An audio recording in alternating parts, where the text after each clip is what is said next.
વડોદરા શહેરના કમાટીબાગમાં અસામાજિક પ્રવૃત્તિને ડામવા માટે કમાટીબાગની મુલાકાતે આવનાર તમામે રજીસ્ટ્રેશનમાં એન્ટ્રી કરવાની રહેશે। આ નિર્ણય સામે કમાટીબાગ મોર્નિંગ વોકર્સ દ્વારા વિરોધ વ્યક્ત કરવામાં આવ્યો છે અને વિરોધ સાથે રેલી યોજવામાં આવી હતી। વડોદરાના રાજવીર સર સયાજીરાવની ભેટ સમાન એવા કમાટીબાગમાં દરેક રાજ્યોમાંથી સહેલાણીઓ અને સ્કૂલના બાળકો આવતા હોય છે। કમાટીબાગમાં અસામાજિક તત્વોનો અડ્ડો બની ગયો છે અને અસામાજિક પ્રવૃત્તિઓ થતી હોવાથી તેને ડામવા માટે કમાટીબાગમાં આવતા તમામ લોકોને પ્રવેશ કરવા માટે રજીસ્ટ્રેશન કરવામાં આવે તેવો નિર્ણય લેવાયો છે। આ નિર્ણયને લઈને વડોદરાવાસીઓમાં રોષ વ્યાપી ગયો છે। કમાટીબાગમાં છેલ્લા ઘણા વર્ષોથી લોકો તંદુરસ્તી મેળવવા માટે મોર્નિંગ વોક કરવા માટે બાગમાં આવતા હોય છે। પાલિકાના એન્ટ્રી રજીસ્ટ્રેશનના નામે વ્યાપારીકરણ અટકાવવા માટે મોર્નિંગ વોકર્સ દ્વારા આંદોલનનો માર્ગ અપનાવવામાં આવ્યો છે। આ ઉગ્ર આંદોલનની શરૂઆત નરેન્દ્ર રાવત, અમીર રાવત, વિજય વાઘવાની, રોનક પરીખ, દિનેશ લીંબચિયા સહિત શહેરના જાગૃત નાગરિકો દ્વારા કરવામાં આવી છે। જાગો વડોદરા જનજાગૃતિ અભિયાન, કમાટીબાગ બચાવો, વડોદરાનું હૃદય બચાવોની માંગ સાથે વિરોધ પ્રગટ કરવામાં આવ્યો હતો। ત્યારે આ નિર્ણય ખોટો છે અને તેનો વિરોધ કરી તગલગી મૂર્ખતાપૂર્ણ નિર્ણયને પરત લેવા માંગણી કરી હતી। જ્યારે મોર્નિંગ વોકર્સે આક્ષેપો કર્યા હતા કે કહેવાતી અસામાજિક પ્રવૃત્તિઓને ડામવામાં નિષ્ફળ એવા વડોદરાના પાર્ક્સ એન્ડ ગાર્ડનના ઇન્ચાર્જ ડાયરેક્ટર મંગેશ જયસ્વાલ, જે બગીચાઓ સાચવણી માટેની લાયકાત ધરાવતા નથી પણ જોગાનુજો કોર્પોરેશનની સિક્યુરિટીના તેઓ વડા છે, તેઓ અસામાજિક પ્રવૃત્તિઓને ડામવામાં નિષ્ફળ નીવડ્યા છે। તે માટે જવાબદાર મંગેશ જયસ્વાલને તાત્કાલિક હોદ્દા પરથી દૂર કરી સસ્પેન્ડ કરવાની માંગણી કરવામાં આવી હતી। આ મોર્નિંગ વોકર્સ દ્વારા કમાટીબાગમાં રેલી યોજીને પાલિકાના નિર્ણયનો વિરોધ વ્યક્ત કરવામાં આવ્યો હતો।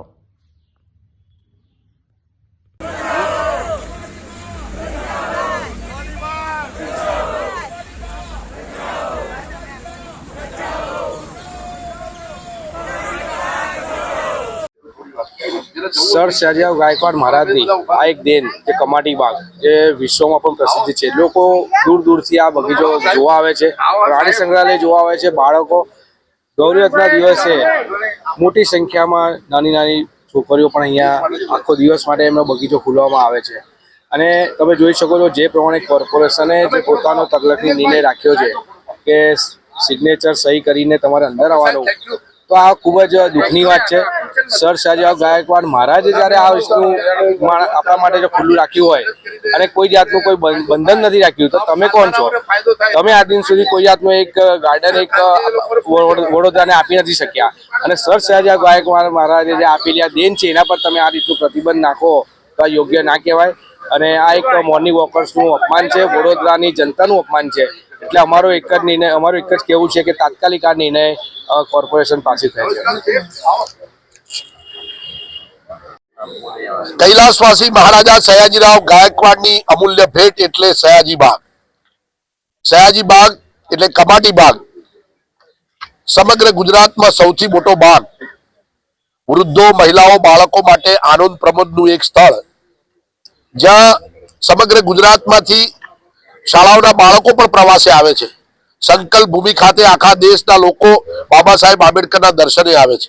એવા સમયે અહીંયા અસામાજિક તત્વો છે, ફરે છે, એક્ટિવિટી થાય છે, એના નામે રજીસ્ટ્રેશન કરી વ્યાપારીકરણ કરવાનો એક પ્રયાસ કોર્પોરેશનના સત્તાવાળાઓએ કર્યો છે। એની સામે આજે શહેરના નાગરિકો દ્વારા વિરોધ પ્રદર્શિત કર્યો છે કે કમાટીબાગ અમારો છે, અહીંયા કોઈ અસામાજિક પ્રવૃત્તિ થતી નથી।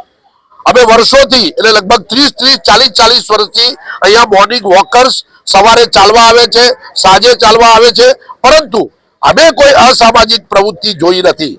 પરંતુ જો કોર્પોરેશન વાળાને અસામાજિક પ્રવૃત્તિ દેખાતી હોય તો એના માટે જવાબદાર એમની સિક્યુરિટી છે, એમના સીસીટીવી સર્વેલન્સ છે। કરોડો રૂપિયાનો અમે ટેક્સ આપીએ છીએ અને એ ટેક્સના નાણાં તમે આ સિક્યુરિટી પાછળ ખર્ચો છો અને તમે જ કહેતા હોય કે અહીંયા અસામાજિક તત્વો છે, તો તમે જવાબદાર છો અને એ જવાબદાર અધિકારીઓને આપે સસ્પેન્ડ કરવા જોઈએ। અમે સ્વતંત્ર રીતે ફરવા માંગીએ છીએ। આ બગીચો અમારો છે। બાળકો, વૃદ્ધો, બાળાઓ જ્યારે 25-25 હજાર બાળાઓ જ્યારે ગૌરી વ્રત હોય ત્યારે આખી રાત આપણે ખુલ્લો રાખીએ છીએ। આવા બગીચામાં તમે રજીસ્ટ્રેશન કરવા માંગો છો? આવા બગીચામાં તમે વ્યાપારીકરણ કરીને પૈસા નાખવા માંગો છો? તમે સમજો છો શું? આ બાગ અમારો છે। સયાજીરાવે જે વિઝનથી જે દ્રષ્ટિથી આ બગીચો આપ્યો હતો ત્યારે એમને કહ્યું હતું કે મારા ઘર આગળ બહુ મોટો બાગ છે, પરંતુ મારી પ્રજા પાસે બાગ નથી, અને હું આટલો મોટો 113 એકરનો બાગ, સમગ્ર દેશમાં આટલો મોટો બાગ ક્યાંય નથી. એ બાગ વડોદરાની પ્રજાને એમને અર્પણ કર્યો હતો, લોકાર્પણ કર્યો હતો. આ ભાવના એમની હતી. અને અત્યારના શાસકો વામણા છે, પોતાનું કામ કરી શકતા નથી. શહેરની અંદર અસામાજિક પ્રવૃત્તિ થતી હોય તો જવાબદારી કોની?